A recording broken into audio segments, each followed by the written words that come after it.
ভিডিওটি একদম কাটবে না, কারণ এর প্রত্যেকটা পয়েন্ট খুবই গুরুত্বপূর্ণ হতে চলেছে তোমাদের জন্য, যদি তুমি এসএসসি এবং এইচএসসি 2021 সালে পরীক্ষার্থী হয়ে থাকো।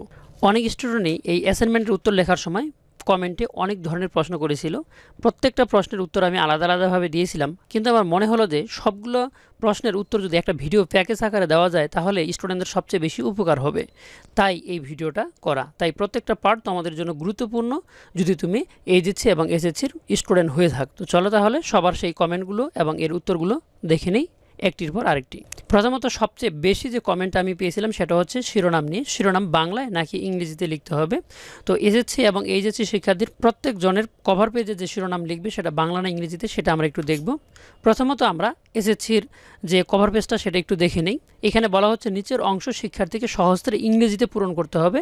এটা সম্পূর্ণ ইংরেজিতে পূরণ করতে হবে। তো এখন প্রশ্ন হচ্ছে অ্যাসাইনমেন্টের শিরোনামও কি ইংরেজিতে পূরণ করতে হবে? অ্যাসাইনমেন্টের ক্রমিক নম্বরও কি ইংরেজিতে পূরণ করতে হবে? এটা একটা গুরুত্বপূর্ণ পয়েন্ট। যদি আমরা একটা নির্দেশনা দেখি তাহলে সেখানে বলা হচ্ছিল শিক্ষা প্রতিষ্ঠান প্রধানদের জন্য নির্দেশনা। 1 নম্বরে বলছে অ্যাসাইনমেন্ট প্রদানের সাথে সাথে কভার পৃষ্ঠা পূরণ ও সংশোধনের বিষয়ে শিক্ষার্থীদের প্রয়োজনীয় নির্দেশনা প্রদান করতে হবে। এটা শিক্ষা প্রতিষ্ঠানের একটা কাজ। পরীক্ষার্থীর জমা দেওয়া অ্যাসাইনমেন্টের কভার পৃষ্ঠা যথাযথ ব্যবহার নিশ্চিত করা। কভার পৃষ্ঠার 3টি অংশ থাকে। 1 নম্বর পয়েন্ট, 1 নম্বর অংশটি হচ্ছে শিক্ষার্থীদের জন্য। নিচের অংশ শিক্ষার্থীকে সহজে ইংরেজিতে পূরণ করতে হবে। এবার একটু দেখো কভার পেজের কতটুকু অংশ ইংরেজিতে পূরণ করতে হবে। এখানে কিন্তু স্পষ্ট করে বলে দেওয়া আছে যে নিচের অংশ শিক্ষার্থীকে সহজে ইংরেজিতে পূরণ করতে হবে। এখানে বলছে বিষয় কোড ও বিষয়ের নাম, শিক্ষা বোর্ডের নাম, শিক্ষার্থীর রেজিস্ট্রেশন নম্বর, শিক্ষার্থীর নাম, পিতার নাম এবং মাতার নাম। এখানে কিন্তু কথা বলা নেই যে শিরোনামটাও ইংরেজিতে পূরণ করতে হবে। তো এই কভার পেজ যখন এরা তৈরি করে দিয়েছিল সরকার থেকে, সম্পূর্ণ কভার পেজের ডিজাইনটা করার সময় তারা দুইটা জিনিস উপরে এক্সট্রাভাবে লাগিয়ে দিয়েছিল। একটা হচ্ছে অ্যাসাইনমেন্টের ক্রমিক নম্বর, আর একটা হচ্ছে অ্যাসাইনমেন্টের শিরোনাম। এই শিরোনামটা সম্পূর্ণ বাংলা লিখলে কোনো সমস্যা নেই, কারণ ইংরেজি এত বড় বড় ট্রান্সলেট করে ইংরেজিতে লেখাটাও একটু কঠিন ব্যাপার। তো ইংরেজিতে যদি তুমি লিখতে পারো কোনো সমস্যা নেই, ইংরেজিতে লিখে দেবে, কিন্তু বাংলা লিখলে তোমার কোনো ধরনের প্রবলেম হবে না। আশা করি তোমাদের এই প্রশ্নের উত্তরটা যথাযথভাবে পেয়ে গেছো। এসএসসি এবার এইচএসসির যে যদি আমি দেখি, কভার পেজটা দেখি, তাহলে সেখানে বলা হচ্ছে শিক্ষা বোর্ডের নাম, মাধ্যমিক ও উচ্চ মাধ্যমিক শিক্ষা বোর্ড। এখানে শিক্ষা বোর্ডের নাম লিখে দেবে। এখানে বাংলা বা ইংরেজি এখানে কোনো নির্দেশনা দেওয়া নেই। এরপরে বলা হচ্ছে পরীক্ষার্থীর রেজিস্ট্রেশন নম্বর ইংরেজিতে অবশ্যই লিখতে হবে। এটা স্পষ্টভাবে বলে দেওয়া আছে পরীক্ষার্থীর রেজিস্ট্রেশন নম্বর ইংরেজিতে। তো এই যে শিক্ষা বোর্ডের নামটা এটা তোমরা ইংরেজিতে দিতে পারো। পরীক্ষার্থীর নাম ইংরেজি ক্যাপিটাল লেটারে, অবশ্যই এটাকে ক্যাপিটাল লেটারে, প্রত্যেকটা ক্যাপিটাল লেটারে হতে হবে। এটা স্পষ্টভাবে স্পেসিফিকভাবে বলে দেওয়া আছে। পরীক্ষার্থীর পিতার নাম ইংরেজি ক্যাপিটাল লেটারে, এটাও ক্যাপিটাল লেটারে লিখতে হবে। পরীক্ষার্থীর মাতার নাম ইংরেজি ক্যাপিটাল লেটারে, এটাও প্রত্যেকটা অক্ষর বা প্রত্যেকটা লেটার ক্যাপিটাল লেটারে হতে হবে। এরপরে আছে আমাদের বিষয় কোড ও বিষয়ের নাম। এখানে তোমরা বিষয় কোড ও বিষয়ের নাম তোমরা এটা চাইলে বাংলাও দিতে পারো, ইংরেজিতেও দিতে পারো। এটা স্পেসিফিকভাবে কোনো কিছু বলা নেই, তবে ইংরেজিতে দেওয়া সবচেয়ে ভালো হবে, কারণ এগুলো সবগুলো ইংরেজি, মাঝখানে আবার বাংলা দিলে কেমন লাগে, সেই জন্য এটা তোমরা অবশ্যই কী দিবে, ইংরেজিতে লিখবে। অ্যাসাইনমেন্টের ক্রমিক নম্বর ইংরেজিতে অবশ্যই। অ্যাসাইনমেন্টের শিরোনামের কথা কিন্তু এখানে ইংরেজির কথা বলা হয়নি। অ্যাসাইনমেন্টের ক্রমিক নম্বর ইংরেজিতে, কিন্তু এখানে পরবর্তী স্টেপে যাওয়ার পরে বলা হচ্ছে অ্যাসাইনমেন্ট শিরোনাম, এখানে ইংরেজিতে লিখতে হবে এমন কোনো কথা নেই। স্পষ্ট এটা বাংলায় তোমরা লিখে দিবে, কোনো সমস্যা নেই। আশা করি তোমাদের এই বাংলায় না ইংরেজিতে শিরোনাম লিখবে এই প্রশ্নের সমাধানটা খুব ভালোভাবে বুঝতে পেরেছো এবং সেটা প্রমাণ সহকারে। তো পরবর্তী প্রশ্নে আমরা একটু চলে যাই। পরবর্তী প্রশ্নটা করা হচ্ছে কভার পেজ লেখার সময় ক্যাপিটাল নাকি স্মল লেটার ব্যবহার করব। কভার পেজে যদি ইংরেজি লেখাটা লিখবো সেটা ক্যাপিটাল লেটার নাকি স্মল লেটার, এটা অনেক বেশি পরিমাণে প্রশ্ন এসেছিল আমার কাছে। তো অবশ্যই তোমাদের এখানে বলা হচ্ছে ইংরেজিতে পূরণ করতে, এখানে ক্যাপিটাল লেটার নাকি স্মল লেটার সেটা এখানে বলা নেই। এইচএসসিদের কিন্তু স্পষ্টভাবে বলা আছে ক্যাপিটাল লেটারে পূরণ করতে হবে। তো তোমরা দুটোই করতে পারো, স্মল বা ক্যাপিটাল। তবে তোমাদের এখানে শিক্ষা বোর্ডের নাম, নিজের নাম, পিতার নাম, মাতার নাম সবগুলো ক্যাপিটাল লেটারে পূরণ করাটা সবচেয়ে বেশি ভালো, অতি উত্তম যেটাকে বলে। আর উত্তম হচ্ছে কি ইংরেজিতে পূরণ করা, কোনো সমস্যা নেই, খাতা কিন্তু বাতিল হবে না। তো তোমরা সেটা ক্যাপিটাল লেটারেও লিখতে পারো এবং নর্মাল যে লেটারটা আছে সেটাতেও লিখতে পারো, কোনো সমস্যা নেই। যদি লিখে জমা দিয়ে থাকো কোনো প্রবলেম নাই, নেক্সট টাইম থেকে তোমরা অবশ্যই প্রত্যেকটাই ক্যাপিটাল লেটার ইংরেজিতে লিখে দিবে। আশা করি তোমাদের এটা নিয়ে আর কোনো প্রশ্নের সমস্যা নাই। এরপরে যদি এইচএসসিদের দেখি তাহলে ওদের স্পেসিফিকভাবে বলেই দিয়েছে কোনটা ক্যাপিটাল আর কোনটা শুধুমাত্র ইংরেজিতে। এখানে পরীক্ষার্থীর নাম ইংরেজি ক্যাপিটালে হতে হবে, পরীক্ষার্থীর পিতার নাম ইংরেজি ক্যাপিটালে হতে হবে, প্রত্যেকটা ক্যাপিটাল লেটারে হতে হবে। পরীক্ষার্থীর মাতার নাম ইংরেজি ক্যাপিটাল লেটারে হতে হবে। বিষয় কোড বিষয়ের নাম সেটা তোমরা ইংরেজিতে লিখে দিবে, অ্যাসাইনমেন্ট ক্রমিক নাম ইংরেজিতে এবং অ্যাসাইনমেন্টের শিরোনাম হবে বাংলায়। কোনো সমস্যা নেই, যদি ইংরেজিতে দিতে পারো কোনো সমস্যা নেই, ইংরেজিতে দিয়ে দিবে। তো এর পরের প্রশ্নটা যদি আমরা দেখি, এর পরের প্রশ্নে বলা হচ্ছে অ্যাসাইনমেন্টের শিরোনাম কোথায় পাবো। এইটা অনেক অনেক অনেক স্টুডেন্ট আমাকে প্রশ্ন করছে যে অ্যাসাইনমেন্টের শিরোনামটা কোথায় পাবো, কীভাবে পাবো। আমরা যে অ্যান্সারগুলো তৈরি করি প্রথমে কিন্তু আমরা শিরোনাম দিয়েই তৈরি করি যে শিরোনামটা কী হবে এই অ্যাসাইনমেন্টের, তারপরে প্রশ্ন করে। নিশ্চয়ই তারা এই ভিডিও কাটে কাটে দেখে, সেই জন্য এইরকম সমস্যাটা হয়ে থাকে। তো এই অ্যাসাইনমেন্টের শিরোনাম কোথায় পাবে এটা নিয়ে অনেক মতভেদ আছে। তো এখানে দেখো এসএসসি যে ব্যাচটা আছে সেটার একটা কোশ্চেন এখানে নিয়ে নিছে অর্থনীতি বিষয়ে। এখানে বলা হচ্ছে প্রথম কলামটাতে অ্যাসাইনমেন্ট নম্বর, অধ্যায় ও অধ্যায়ের শিরোনাম। এইখানে যে দ্বিতীয় অধ্যায় এবং অর্থনীতি গুরুত্বপূর্ণ ধারণাসমূহ এটাই কিন্তু আমাদের অরিজিনালি শিরোনাম। অন্য কোনো জায়গায় প্রথম কলাম ব্যতীত অন্য কোনো জায়গায় শিরোনাম থাকবে না। তো তোমরা যারা এসএসসি 2021 সালে পরীক্ষা দেবে তাদের জন্য শিরোনাম থাকবে প্রথম যে কলাম আছে সেখানে। আর যেগুলো চেঞ্জ করা হয়েছে তোমরা তো ইতিপূর্বে জানো, ইতিমধ্যে জেনে গেছো যে তোমাদের শিরোনাম কিছু কিছু বিষয়ের চেঞ্জ করা আছে, সেগুলো চেঞ্জ করে যে ইয়েগুলো দেওয়া আছে সেগুলো তোমরা দেখে নিতে পারো। রসায়নের যে শিরোনাম অনেক বড়, সেটা শর্ট কিভাবে করবে সেটা নিয়ে ভিডিও আছে, সেই ভিডিওটাও দেখে নিতে পারো। এই ভিডিও শেষে প্লে লিস্ট আসবে সেখান থেকে।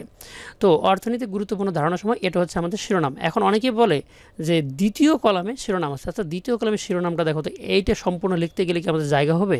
এই দ্বিতীয় কলামের অ্যাসাইনমেন্টের উত্তরটা লেখা আমাদের পসিবল নয়। এত বড় জায়গায়, এত ছোট জায়গায় এত বড় জিনিস লেখা সম্ভব না। এই শিরোনাম হবে আমাদের প্রথম কলামেরটা। নিঃসন্দেহে তোমরা এই শিরোনাম লিখে দিবে, কোনো সমস্যা নেই। এইচএসসিদের ক্ষেত্রে শিরোনাম এইখানেও ওরাও অনেক কনফিউশন যে প্রথম কলামে না দ্বিতীয় কলামে শিরোনাম। তো অনেকেই বলে দ্বিতীয় কলামে, না দ্বিতীয় কলামে অবশ্যই না, প্রথম কলামে হচ্ছে শিরোনাম। শিরোনামটা হবে এরকম, ইংরেজি উপনিবেশের শাসন, ব্রিটিশ আমল। তৃতীয় অধ্যায়, অধ্যায়ের পরে যে জিনিসটা থাকে সেটা হচ্ছে শিরোনাম। এখন যদি দ্বিতীয় কলামে শিরোনাম হয়, এটা একটু ছোট, যদি আমরা এটার অ্যান্সার দেখি তাহলে এই যে পদার্থবিজ্ঞানের যে অ্যাসাইনমেন্টটা দেওয়া আছে এইখানে তুমি শিরোনামটা কী দিবে? শিরোনাম দেওয়া কি পসিবল দ্বিতীয় কলাম থেকে? কখনো না। দ্বিতীয় কলাম অ্যাসাইনমেন্টটা কী লিখতে হবে সেগুলো নিয়ে বলা হচ্ছে, এখানে কোনো শিরোনাম না, শিরোনাম থাকে প্রথম কলামে। তাহলে আশা করি শিরোনাম কোথায় পাবা, কীরকম করে লিখবে সেটা তোমরা জেনে গেছো। এই যে শিরোনাম এখানে বলেই দেওয়া আছে, প্রথম অধ্যায় শিরোনাম তাপ গতিবিদ্যা। তাপ গতিবিদ্যা হচ্ছে এখানে হচ্ছে শিরোনাম। তো আশা করি এই প্রশ্নের উত্তরটা আর কোনো সমস্যা নেই। পরবর্তী প্রশ্নে বলা হচ্ছে শিরোনাম খাতার ভিতরে কি লিখতে হবে? খাতার ভিতরে যদি না লিখি তাহলে কি প্রবলেম? ওকে, নো প্রবলেম। এখন দেখো এখানে আমি দুইটি পেজ নিয়েছি A4 সাইজের, আর এটা হচ্ছে তোমাদের A4 সাইজের পরীক্ষার পেজ। তো এখানে আমি একটা পেজের মধ্যে দেখো অ্যাসাইনমেন্টের শিরোনাম মূল্যবোধ, আইন, স্বাধীনতা ও সাম্য, এই শিরোনামটা সহ লিখে দিয়েছি। শিরোনাম সহ লিখে দেওয়া পেজ আর শিরোনাম ছাড়া লিখে দেওয়া পেজ দুইটা কিন্তু দেখো আলাদা রকম দেখা যাচ্ছে। সবচেয়ে সুন্দর দেখা যাচ্ছে যেটাতে শিরোনাম আছে, তবে এটা বাধ্যতামূলক নয়। তুমি যদি চাও যে আমি একটু বেশি লিখতে চেষ্টা করবো না, লিখবো না, অল্প একটু লিখবো, একটু অলস টাইপের, কোনো সমস্যা নেই। তো যদি তারা এটা করে না লিখে, তো লেখাটা বা খাতাটা একটু বিশ্রী হয়ে যাচ্ছে।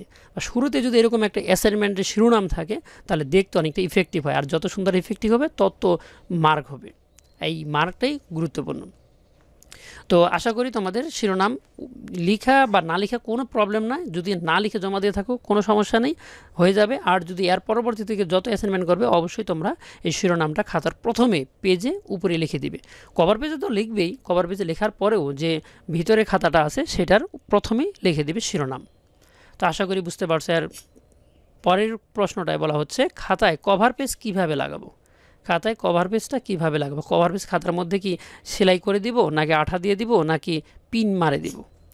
তো আমি এখানে এইটা হচ্ছে কভার পেজ যুক্ত খাতা, এটা হচ্ছে ভিতরের পেজ।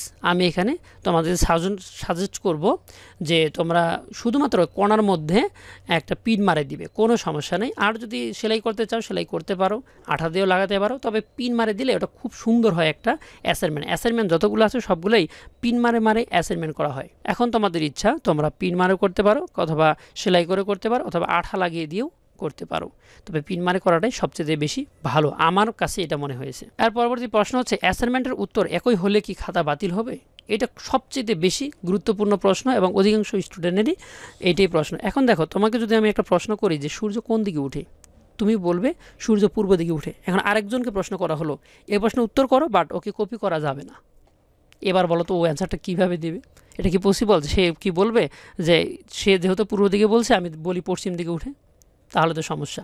কিছু কিছু প্রশ্ন আছে সেগুলোর ইউনিক অ্যান্সার, আর ইউনিক অ্যান্সার কখনো চেঞ্জ হয় না, যেমন গণিত, পদার্থ, রসায়ন, আর অনেক অনেক জিনিস আছে, হিসাব বিজ্ঞান আছে, তারপরে আমাদের ভূগোল আছে। ইতিহাস কিন্তু খুব ইউনিক একটা অ্যান্সার, কারণ ইতিহাস এমন এক জিনিস যেটা ধারাবাহিকভাবে এসে থাকে। তো তাই এগুলোর অ্যান্সার কখনো চেঞ্জ হয় না, একই রকম থাকবে স্বাভাবিক। কিন্তু বাকি অ্যান্সারগুলো যেগুলো আলাদা করা যাবে তা সেগুলো তোমরা কি করবে, তোমরা একটা দুইটা ভিডিও দেখার পরে বা বই থেকে একটু কানেকশন করার পরে সেগুলো তোমাদের নিজের মতো করে একটু গুছিয়ে লিখে দিবে, অথবা সামনের লাইন পিছনে লাইনের সামনে সুন্দর করে দিয়ে দিবে, ঘুরিয়ে পেঁচিয়ে দিয়ে দিবে। তাহলে দেখবে যে ওই উত্তরটা সবচেয়ে ইউনিক হবে। আর ইউনিক উত্তরের মধ্যে মার্ক সবচেয়ে বেশি। খাতা বাতিল হবে এমনটা নয়, খাতায় কম নাম্বার পাবে একই মতো যদি লেখো। যে যার খাতাটা আগে পাবে তার খাতাটা বেশি মার্ক দিল, যার খাতাটা পরে পাবে একই রকম দেখবে তার খাতাটা একটু কম মার্ক দিবে। তো তোমরা আলাদা করে লেখার চেষ্টা করো, আর যেগুলো ইউনিক অ্যান্সার সেগুলো আলাদা করে লেখার দরকার নেই, যাই লিখবে তাই মার্ক পাবে, কোনো সমস্যা নেই। আশা করি তোমাদের এই ভিডিওটি ভালো লেগেছে। ভালো লাগলে শেয়ার করে তোমাদের বন্ধুদের জানিয়ে দাও, কারণ তারাও অনেক ডিপ্রেশনে আছে যে কীভাবে কী করবে কি না করবে। ভালো থাকো, সুস্থ থাকো, দেখা হবে নেক্সট ভিডিওতে।